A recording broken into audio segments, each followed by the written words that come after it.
Bueno, muchas gracias Cintia por la invitación, muchas gracias al Instituto Lincoln por la invitación a estar aquí. La verdad que cuando Cintia me invitó me pidió que pudiera hacer una suerte de marco general de las políticas de suelo en la Argentina. De hecho, creo que la mesa se llama algo así como Reflexiones sobre la política de suelo en la Argentina bueno, he intentado resumir esto de alguna manera. Y la verdad es que cuando uno mira el proceso político, el proceso histórico, perdón, de las políticas de suelo en la Argentina, la verdad es que ese proceso histórico lo que muestra es que es la historia de una tensión política, básicamente, una tensión política no del todo resuelta. Aquí no hay cuestiones que no sean de orden estrictamente política en esa tensión entre derecho de propiedad y políticas regulatorias. Por lo tanto, entonces, ahí existe históricamente una tensión muy fuerte, muy importante, en un marco de un país que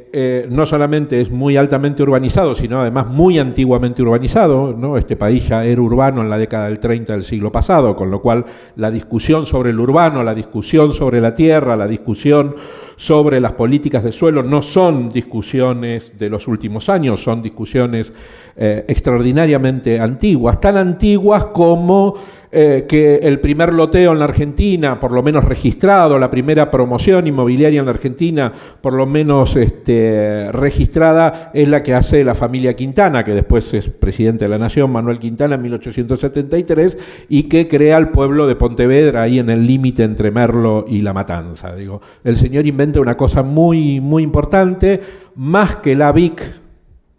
y el dulce de leche, que es vender lotes en cuotas.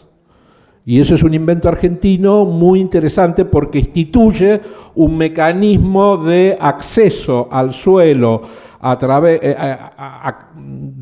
asequible a las familias de bajos ingresos, que después se va a extender directamente 100 años más, hasta finales de los 70, principios de los 80, digamos. Con lo cual, el mercado se constituye a partir de esos primeros pasos de finales del siglo XIX en el intermediario por excelencia entre la oferta y la demanda de suelo en la República Argentina y más particularmente, obviamente, en su principal ciudad, que es la región metropolitana de Buenos Aires. Esa historia de un mercado de suelo que opera con una enorme libertad no quiere decir que no haya habido una política atrás. Fue una política por omisión, pero fue una política.